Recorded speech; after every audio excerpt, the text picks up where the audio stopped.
Welcome to the Economic Times. Today we have Annie Kemp here with us, an economics teacher at Island School. Hi, thanks for having me. So Annie, what are the trade relations like between China and the United States? So interestingly, despite Donald Trump's frequent criticisms of United States deficit with China, relations between the two countries have been proposed to be at an all-time high.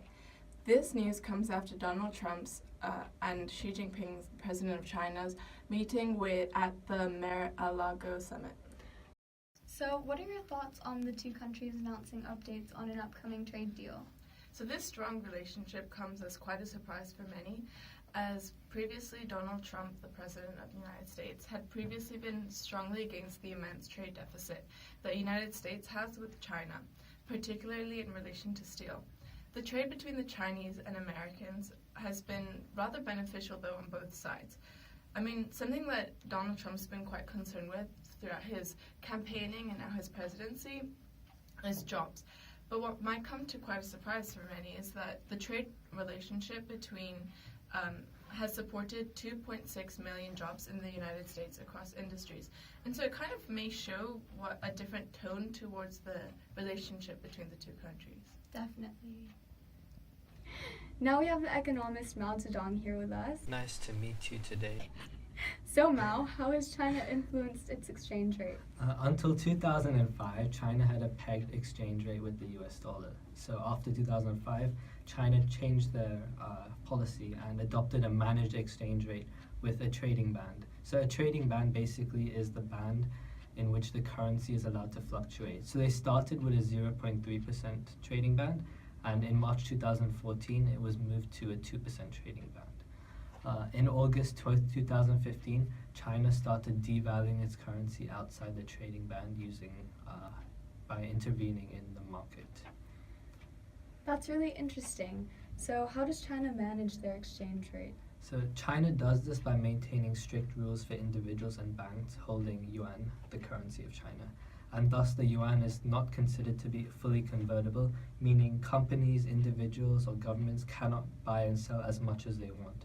For example, investors who exchange dollars for other foreign currency, who exchange dollars or other foreign currency for yuan, must sell directly to the Chinese central bank. The central bank then incorporates that foreign currency into their foreign currency reserves. That's a large reason why China holds the largest foreign currency reserves of any other nation. It is actually a whopping $3.2 trillion US.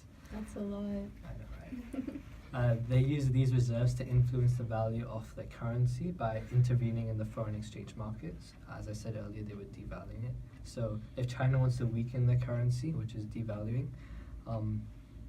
they will use their yuan to buy foreign currency. And China has been lowering their exchange rates quite recently to keep their exports competitive, and as a result have amassed their large foreign currency reserves. However, if China wants to strengthen their currency, they sell their foreign currency reserves and buy their own yuan with that.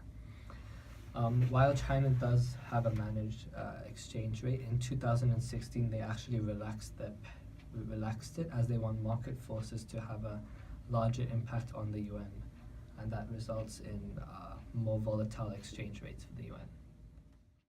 Thanks, Mao. How does China manage its currency for their benefit?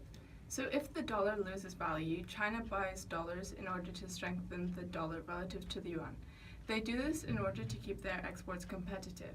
China is the largest exporter in the world. In order to to keep their exports competitive, their exports must be cheap as well as up to a certain standard. One way that gives China a comparative advantage over other countries for their exports is their low production costs. As living standards are far lower in China, firms can provide lower wages in comparison to countries like US. However, one method that is the fact that the yuan is partially fixed to the dollar. Thus, if they keep their exchange rate low, their exports stay cheap, allowing them to continue their strong economic growth and reduce their unemployment rate. Previously, the Chinese government has been the subject of criticism as they've manually influenced the value of the yuan to ensure that their export prices are kept low and demand remains high. As such, President Trump has expressed a significant concern over the issue, criticizing the Chinese government over their power on the exchange rate, and has since promised to reduce the trade deficit by imposing duties on Chinese imports. And what effects could this have on the Chinese economy? So reducing the power on the exchange rate and imposing tariffs can be detrimental to the Chinese economy. As Chinese producers specialize in manufactured low-cost goods, an increase in the price would lead to consumers purchasing goods elsewhere, as there's no longer an incentive to purchase Chinese goods. As such, demand and revenue for Chinese goods and firms will decrease. Additionally, a relaxation of the exchange rate, like they did in 2016, lowers business confidence in Chinese firms, as demand is no longer as stable and revenue for Chinese firms is prone to reducing as the exchange rate strengthens. Now, one interesting thing to note is that despite Trump's calls of the yuan being undervalued, the Chinese government had previously tried to unpeg the yuan from the dollar in 2015, and the yuan immediately plummeted. So what does this mean? It means that actually the yuan is overvalued, contrary to common belief. That's very interesting. Thank you for your insight.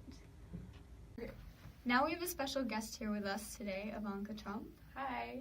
So Ivanka, why was protectionistic intervention needed? So China's producing its goods and services at a much lower price compared to the US.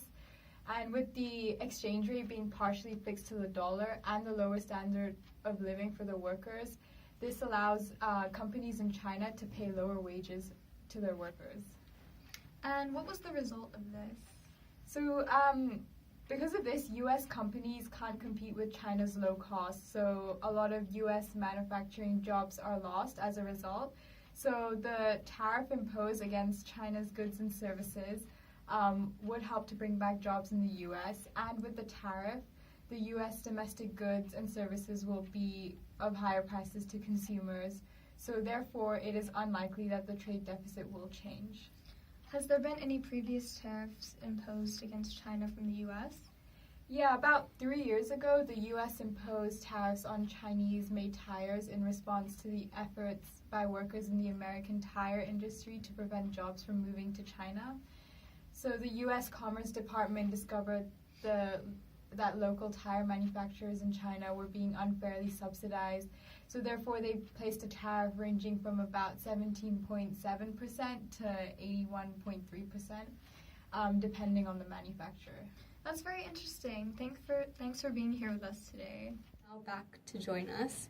So Mao, how will China and the US be affected if the US imposes a tariff or other forms of protectionism on Chinese imports? Well, the US is China's largest exporter, so it's very important for China to continue to export into the US.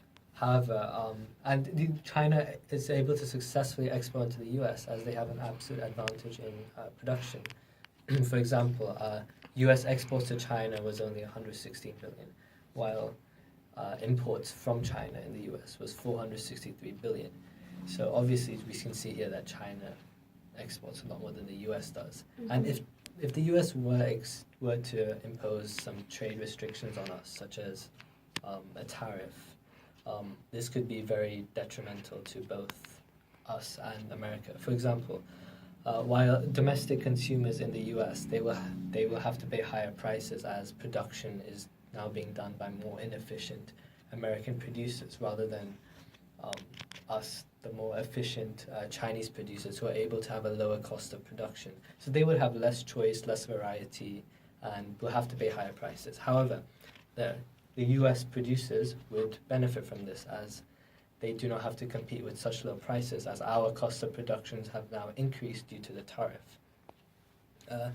Therefore, domestic employment in the US would probably increase. However, employment in China would probably decrease, which is not good for us. Mm-hmm.